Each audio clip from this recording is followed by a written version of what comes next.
Hello and welcome. I'm Thomas Porteous and you're watching NewsX World. Let's dive into the top stories this hour. The Kremlin confirms that a meeting between President Putin and President Trump has been agreed on, with a venue to be announced soon. It will be their first meeting since Trump's return to office, and it comes amid the ongoing war between Russia and Ukraine. President Trump says billions of dollars in tariffs are now flowing into the US after his August the 7th deadline takes effect. He makes the announcement just after midnight on Truth Social, celebrating the new trade revenue.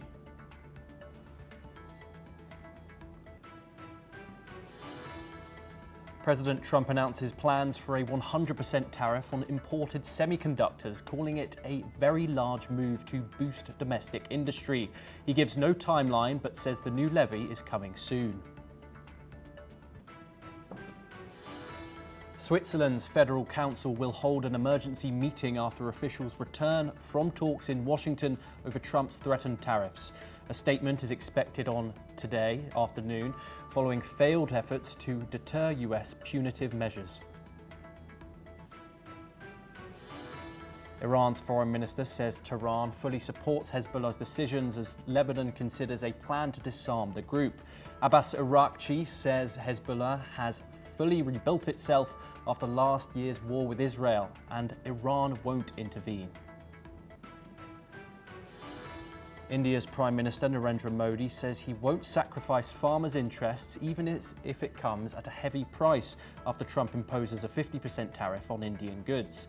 He vows to protect India's farmers, dairy workers and fishermen, calling their welfare supreme. Ghana's Defence Minister Edward Omani Boamah dies in a military helicopter crash along with 7 others, including 2 ministers. The government calls it a national tragedy after confirming the loss of top officials and Air Force crew.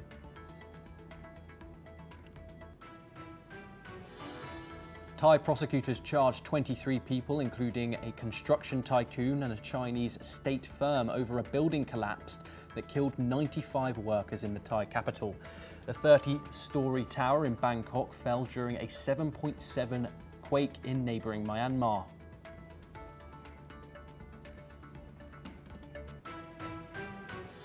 Now we start this hour in Europe, where top Kremlin aide Yuri Ushakov has said that an agreement has been reached for US President Donald Trump to meet his Russian counterpart Vladimir Putin.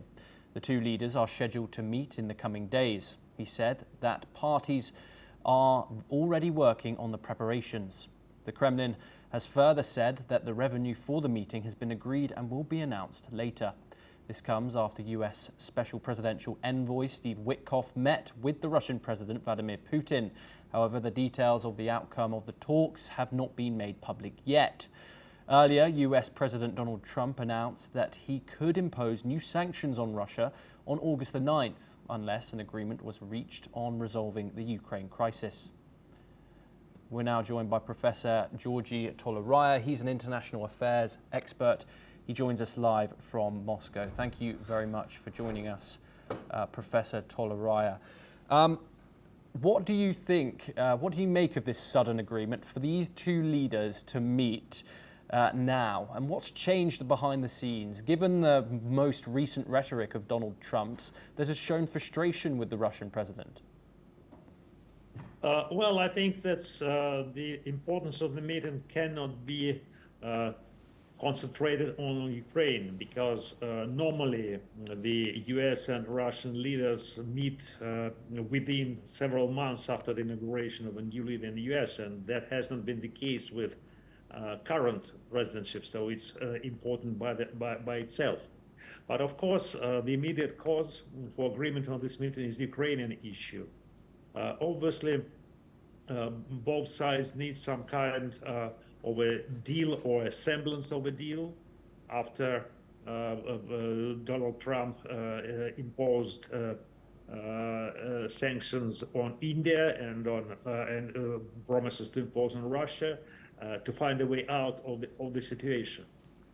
So the meeting is needed by the both to discuss this issue, although the agreement that can be reached may not be the final one.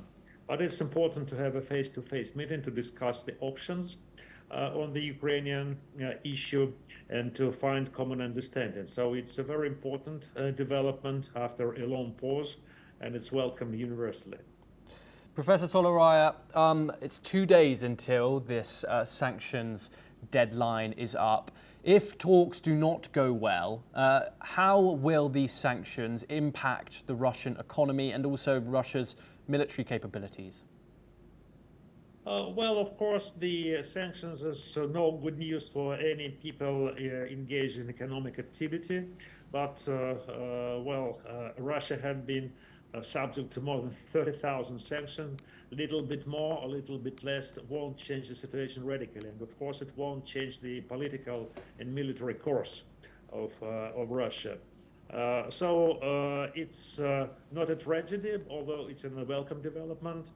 Of course, we are also concerned with the pressure which is exerted on India, our partner and friend, for not importing Russian oil. That would affect Russia's budget, but we will survive, and the political course and the military efforts will be continued.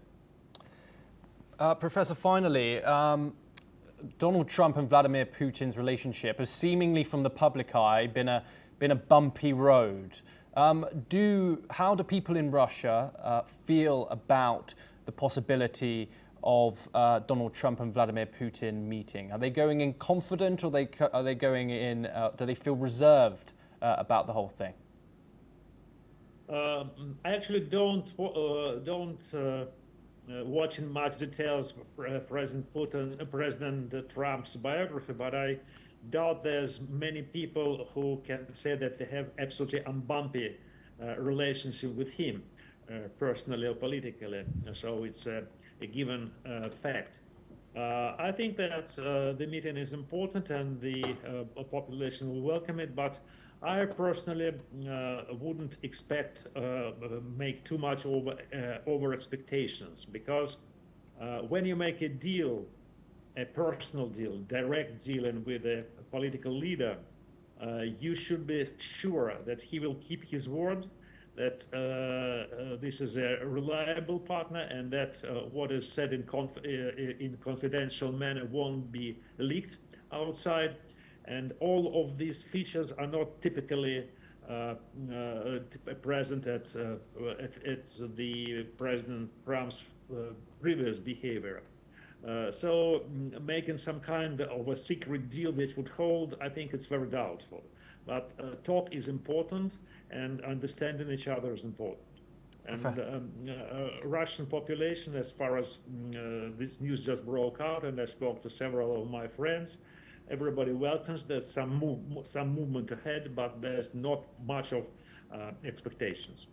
Professor Toleraya, thank you very much for joining us on the programme. We will, of course, bring you all updates in regards to those talks when we get them. We now move over to more tariff news, where Australia is very concerned about US President Donald Trump's latest threat to raise tariffs on pharmaceutical imports by up to 250% over the longer term, its health minister said on Thursday. Trump said this week that the United States would initially impose a small tariff on foreign-made drugs before raising it to 150% within 18 months and eventually to 250% in a bid to boost domestic production. Medicines and pharmaceuticals are among Australia's top exports to the United States, with about 2.1 billion Australian dollars in shipments last year. Mark Butler said the national programme, which subsidies a wide range of prescription medicines for Australians, would not be changed to appease American companies and escape the threatened tariffs. We're now joined by Peter Cardillo, who's a chief market economist at Spartan Capital Securities. He joins us live from New York. Why has President Donald Trump done this, Peter? We know that, why has he proposed this? Apologies. We know that America has one of the most expensive healthcare systems in the world. Will a 250% tariff on pharmaceutical imports mean an improvement in that? Well, it certainly would. Obviously, it would mean that the United States would be manufacturing more products because obviously exporters of pharmaceuticals, pharmaceutical products would be basically dead. And so I think it's a threat that will revive talks and get tariffs at a reasonable pace. The whole situation regarding pharmaceuticals is that they are quite expensive, very expensive in the United States. And so the president's aim is to lower those expenses. And the only way you could do that is by, I guess, threatening and certainly not going through with them. I don't think that's going to be the case, but certainly trying to get a deal where pharmaceutical prices will come down. And that would be beneficial to the American citizens. How might these proposed tariffs disrupt global pharmaceutical supply chains, particularly for drugs that require international components or active ingredients? Well, if you have a hefty levy on them, absolutely. But I don't think it's going to come to that. I think that, the 250% tariffs that President Trump talks about is just a threat. And I doubt it's a possibility that it could happen, but I doubt very much that it will happen. And I think the president knows that as well. Peter, finally, it's obviously best not to speculate here, but obviously Donald Trump's tariffs have come in effect again, which are the country-specific ones. But also we've seen news of possible semiconductor tariffs facing up to 100%. There's pharmaceutical news as well. Could this be a beginning of another angle of trade war, a sector-specific trade war? And what sectors do you think might be targeted next by the Trump administration? Well, I don't know who he's going to target next, and even if I did know, I wouldn't probably mention it. And the reason for that is because he's basically targeted every sector. I mean, there are a few that he has not, but he talks about the chips. Again, any chips that are made outside of the United States, right? Let's not forget that. So what he is doing is he's trying to get these chips manufactured here in the States. Will he be successful? That's still an open question. Is he going to go through with it? I don't know. If he does, it's not going to be long-lasting. Peter Cardillo, thank you very much for joining us and giving us your insight on that topic. We now move over to the Middle East, where Indonesia will convert a medical facility on its currently uninhabited island of Galang to treat around 2,000 wounded residents of Gaza. As per reports, these people will return home after recovery. Indonesia plans to allocate the facility on Galang Island off its island of Sumatra and south of Singapore to treat wounded Gaza residents and temporarily shelter their families. The plan comes months after President Prabowo Subianto's offer to shelter wounded Palestinians drew criticism from Indonesia's top clerics. He was criticised for seeming too close to US President Donald Trump's suggestion of permanently moving Palestinians out of Gaza. We're now joined by Dr. Alvite Ning Thaujam. He's a Deputy Director and Assistant Professor of Symbiosis at the School of International Studies. He joins us live from Pune. Thank you very much for joining us, Dr. Ning Thaujam. What are your thoughts about this? More international involvement in the Gaza crisis. Indonesia this time offering to treat 2,000 Gazans in an island off their coast. What are your thoughts on the international intervention here from the Indo-Pacific country? Thank you, Thomas, for having me again on your show this afternoon. You rightly pointed out that this is also a reflection of the growing calls from the international community towards Israel to improve the very dire consequences which we are seeing right now in the form of deteriorating humanitarian situation. This particular region, Indo-Pacific, or I would say some of the Southeast Asian countries have been a very vocal supporter of the Palestinian cause in the past and also in the present scenario right now. And in that, Indonesia is one of the very important countries that has been calling for the resolution of the long-standing Israeli-Palestinian issue and even supporting the two-state solution. So the act or the announcement to give about 2,000 Gaza residents some sort of a help is, of course, very symbolic, and also talks about the unwavered support given by the Indonesians towards the Palestinians in times of crisis. But having said that, Thomas, we also have seen a little bit of changes in the way how the Indonesians perceive this conflict, or particularly the Israelis in the last few years. There has been even a talk of Indonesian government normalizing relations with Israel should the Israelis be willing to accept a two-state solution. But of course, given the situation right now, things have become a little difficult, or rather very difficult, for any of the countries, particularly a nation like Indonesia or the world's largest Muslim populated country, to take a call of that nature by going ahead with the normalization process with Israel could invite certain backlashes in the country. But coming to your larger question of Indonesia giving this sort of a medical help to the Gazans, it speaks a volume about the policy vis-a-vis Palestinian issue. Yes, indeed. Also, Dr. Ning Thaljim, we've said that this has drawn criticism.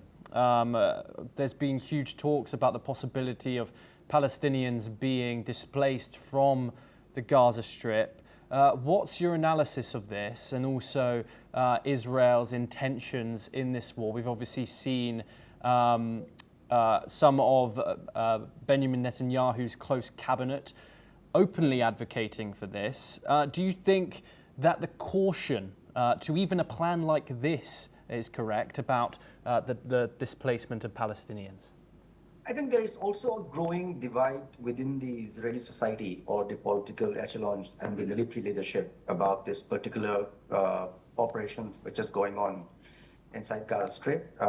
You have seen the kind of differences in the way how the politicians would look at this conflict, and at the same time the military establishments are also looking at. So we can see a kind of a very subtle, and at the same time some trends within the Israeli society about this prolonged conflict which is going on since October 23, and there is no end in sight to the sufferings, and also, of course, to this conflict. Both sides are suffering from one end. On the other side, that is on the Israeli side, you have the unresolved hostage crisis, and on the other side, the humanitarian situation is deteriorating day by day. So this in itself is a major problem, but at the same time, the differences in the outlook towards the end goal of the military and also the end goal of the politicians, I think to a large extent stymie or kind of put the prospects for an early resolution at the back seat. So this, of course, will lead to more regional and at the same time international outcry, particularly looking at the way how the Israelis are also carrying forward their military policy inside the region.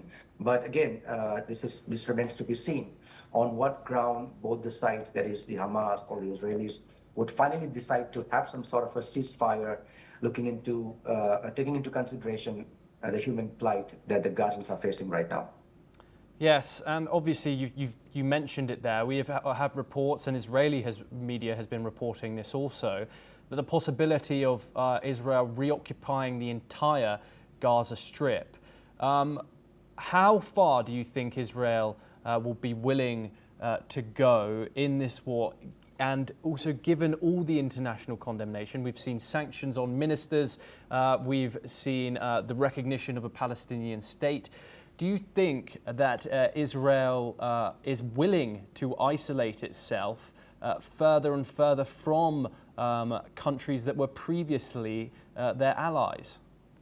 Yeah, that is a very important dynamic at this juncture of this conflict, whether Israel is now taking all its chances or the risk to isolate itself from the international community, particularly given the importance of diplomatic recognition and acceptance of Israel as a state in the region and beyond. In the last, say, almost 7 years, in the last 5 to 6 years period, we have seen a widespread recognition and acceptance of Israel as a state, not only in other parts of the world, but very importantly inside West Asia or the Middle Eastern region, which we have seen in the form of Abraham Accord. But in the last few weeks and months, a couple of months, the outcry or the international pressure against Israel to improve the humanitarian situation or even to scale down the intensity of the operations has been on the rise. But again, this is something, again, I keep on repeating this point that I've mentioned in your very own news channel about a week ago, that the situation is a little different from how we saw it in the 1973, post-1973 Israeli-Arab conflict, where many countries from Africa, Latin America, as well as from other parts of the world, cut off diplomatic ties with Israel and put a lot of pressure on Israel to improve to work on the Palestinian issue. But this is not the case right now, barring a couple of countries. No country has ever snapped diplomatic ties. But having said that, this, in the long run, could put a kind of a dent on Israel's diplomacy or political image that it tries to send out to other parts of the world. So whether the present Israeli government is willing to take that risk at the cost of its diplomatic political ties with the regional players or the international players, that remains to be seen. But the pressures are mounting. We have seen various allies from Europe, from Asia, and also from the other parts of the world calling on Israel to really, really do something about this particular crisis, which has begun in October 2023. Dr. Ningthao Jam, thank you very much for joining us here on the programme. We now move on once again, where National Security Advisor Ajit Doval arrived in Russia today for his annual meeting with his Russian counterpart, Sergei Shoigu, and is also expected to meet President Vladimir Putin, who is set to visit India later this year. Doval's visit was planned 2 weeks ago and comes amid US President Donald Trump's outrage over India's purchase of Russian oil, a deal that Washington had earlier claimed was made possible with its own assistance. This marks Ajit Doval's first trip to Moscow since Operation Sindoor.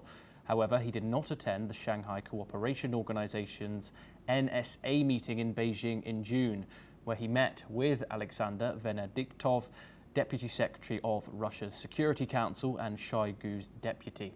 According to sources, Ajit Doval will also meet with the Russian President Vladimir Putin during the visit.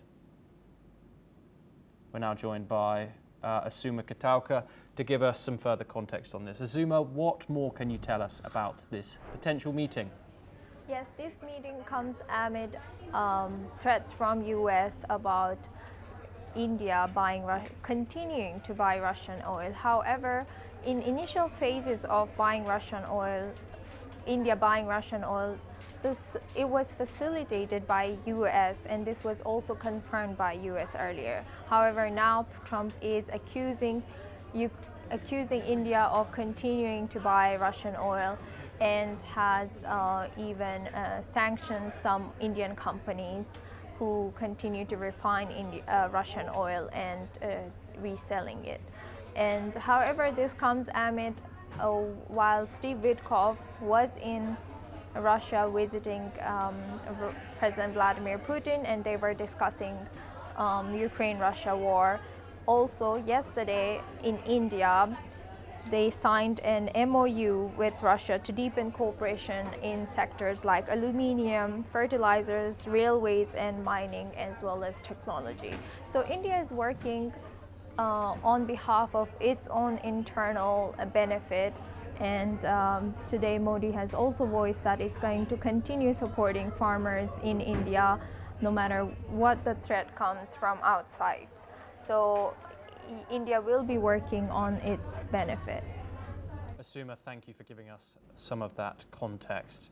We now move on and over to South Asia, where Pakistani Minister for Planning, Development and Special Initiatives, Ahsan Iqbal, says China's successful launch of the Pakistan remote sensing satellite shows the two countries' friendship is now higher than the sky.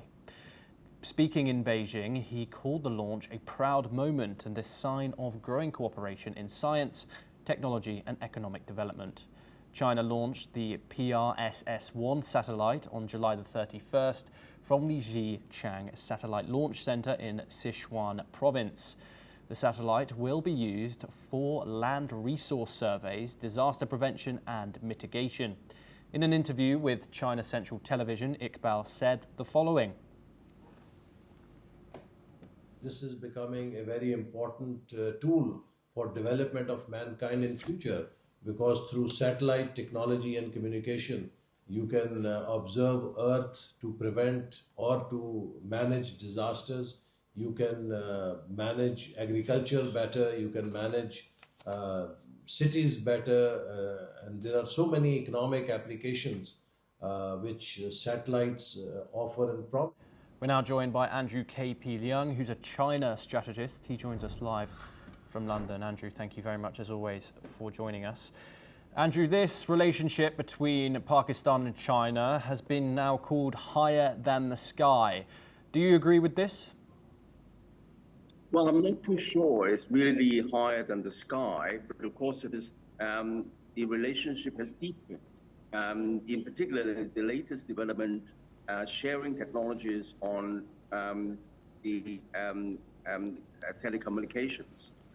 Because the telecommunications network using something like the Skylink was a key factor why during the recent crash between the air forces of Pakistan and India, the Pakistani airplanes were able to inflict harm on the Indians' aircraft, despite its latest versions from France.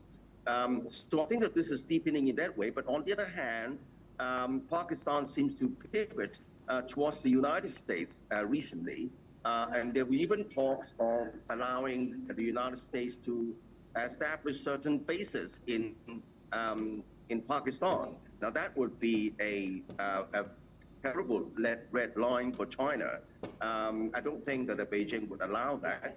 But on the other hand, Beijing also relies on Pakistan for the Belt and Road Initiative, particularly the China-Pakistan Economic Corridor, which connects the China's Belt and Road Initiative through the Central Asia.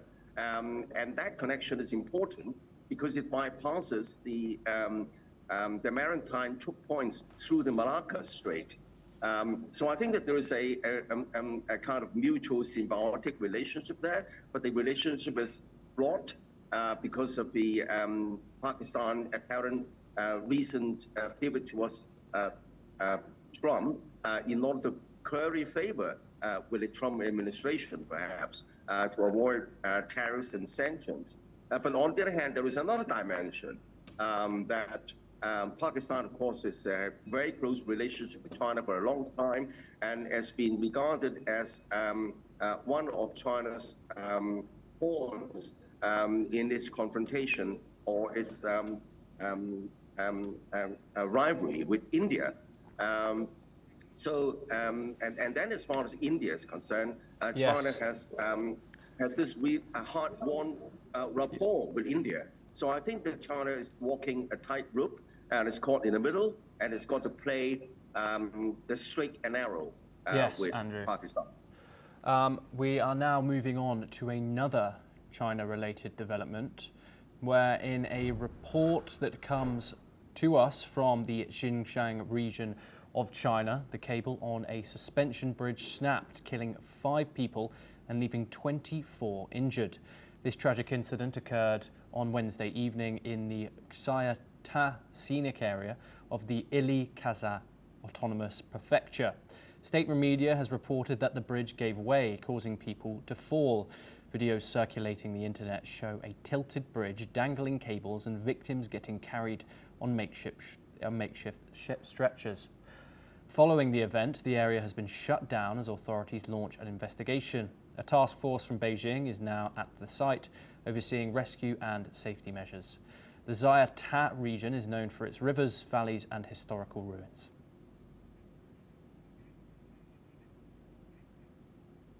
Well, that's all we have time for. We will continue to bring you more news updates from around the world. Thank you for joining us.